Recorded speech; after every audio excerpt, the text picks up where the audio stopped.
M30 Drilling, to me, is the most satisfying weapon in Battlefield 5. It's a shotgun which also has the ability to snipe people across the entire map. For those who just want a quick rundown then, the M30 Drilling is arguably really two entirely separate weapons, and as such, one of, if not the most flexible weapon in Battlefield 5. On the one hand, it's a double-barreled shotgun with the lowest time to kill in the class, outperforming anything really in close encounter combat on the basis of a 1v1 non-headshot engagement, and on the other side it performs much like an iron sight sniper, simply with only one bullet to shoot, being able to dome people across the map with the right aim.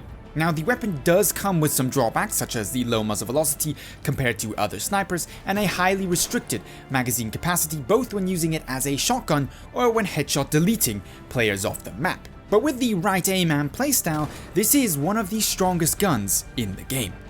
For those who want a little bit more detail then, in today's weapon review, we're going to be taking a closer look at the stats of the M30 Drilling, the specializations available and that I would recommend, how it compares to the competition, and how to get the most out of it when using it on the battlefield. We start off then, as we always do, with the stats of the weapon, and in the case of the M30 Drilling, as it is a shotgun, stats are a little bit different. In terms of your maximum and minimum damage, that sits at between 6.3 or 2 per pellet, with 48 pellets available, giving you a theoretical maximum damage of 302 and a minimum damage of 96 per shot. Now, that would of course require every single pellet to actually hit, which is never the case, but you get the general gist of where this is going. The bullet to kill, in this case, or pellets to kill, stands at 16 up until and including 11 meters, 34 from 12 meters onwards, eventually going down to 50 pellets required all the way out at 25 meters. Meaning, of course, that at that point, you cannot one-shot kill a target with a single shot, but with the help of a follow-up shot, you may just be able to. The fire rate is extremely high for shotguns at 199 rounds per minute, and of course, given that this is a double-barreled shotgun, the magazine extremely small, with only 2 shots available to you.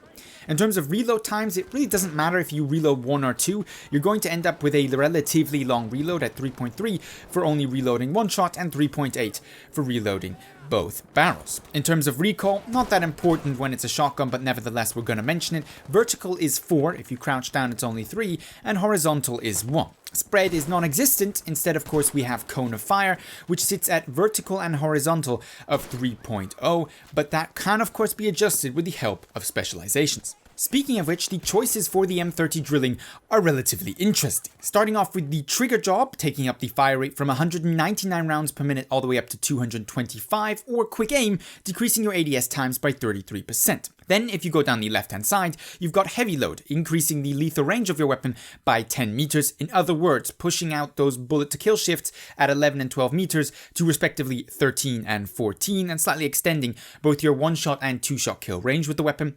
Following that, you're going to be getting the penetrating shot, which allows you to essentially hit multiple targets if they're standing behind each other. Instead, if you go down the right-hand side, you will be going for barrel bedding, which gives you improved accuracy while aiming down sight, and lightened stock, giving you 60% faster movement while aiming down sight. Then lastly, you have the choice between an internal choke, which decreases the tightness of your pellet distribution by 33%, essentially taking down that cone of fire at vertical and horizontal 3.0 all the way down to 2.25. Or you can go for the custom stock for better accuracy while aiming down sight and moving.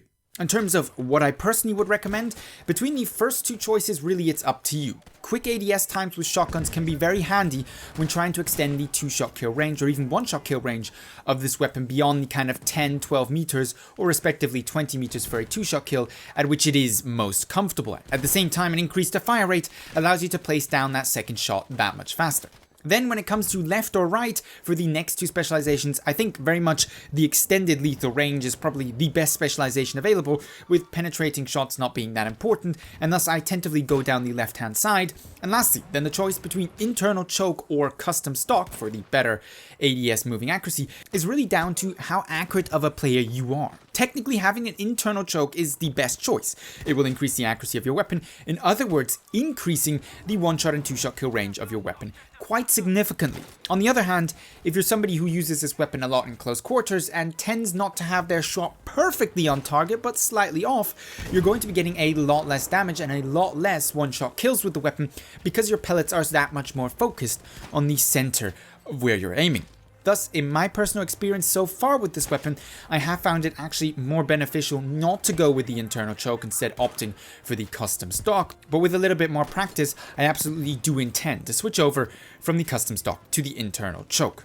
Then in comparative performance, the main rival to the drilling, amongst the shotguns at least, is of course the M97, which has some drawbacks versus the drilling. It comes in at only 99 rounds per minute versus the 199 of the drilling. It has less pellets available at 32 versus the 48 of the drilling, and consequently, despite its slightly higher per pellet damage, its maximum damage is nowhere near to that of the drilling at 230 versus 302. It does, however, obviously have some advantages. It comes with a larger mag, with 5 shots available instead of 2. It has better pellet dispersion off the bat, with 2.4 versus the previously mentioned 3, though, it should be mentioned, the drilling does have a specialization which takes that down to 2.25, and it has different specializations available, allowing it to be equipped with a bayonet if that's your kind of gameplay, or even a slug, which gives you significantly better range than most shotguns, but not the kind of same one-shot headshot potential for unlimited ranges like the M30 Drilling.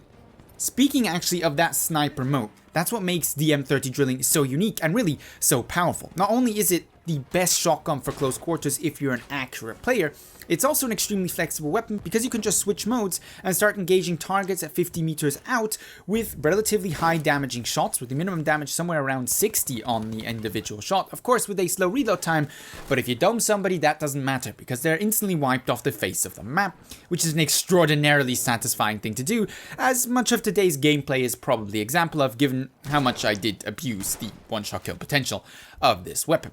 This kind of really brings us nicely into the playstyle, how to get the most out of the M30 Drilling, arguably one of the most unique weapons in Battlefield 5.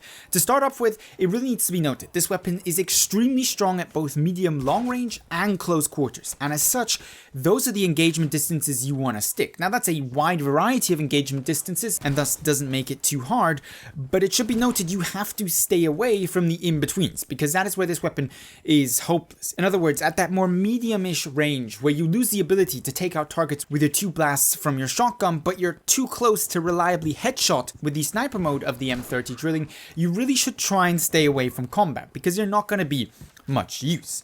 At the same time, which weapon is good at all ranges, and how many weapons can claim to dominate so strongly at 2 individual ranges. Now the Model 1900 isn't strictly competition for the snipers in that its fire rate in that mode is significantly lower and the muzzle velocity is worse alongside the lack of proper scoped optics, but for the more aggressive or even defensive player holding a point who's going to inevitably face close quarter situations but doesn't want to be left out of the action before that happens, where things are kicking off at a little bit more medium long ranges, the Model 1900 is unrivaled in not only its performance, but also the flexibility and, frankly to me, enjoyment it can bring. The last thing I need to note about this weapon really is you have to be an accurate player, because if you're not, you won't find much fun with this weapon. But with that, I'd love to really hear your opinion on the M30 Drilling, so leave your experiences with the weapon down below in the comments, or hit me up with them over on Twitter. If you enjoyed the video, don't forget to give it a thumbs up, and with all that being said, I'd like to thank you very much for watching, and hope to see you in the next Battlefield 5 video.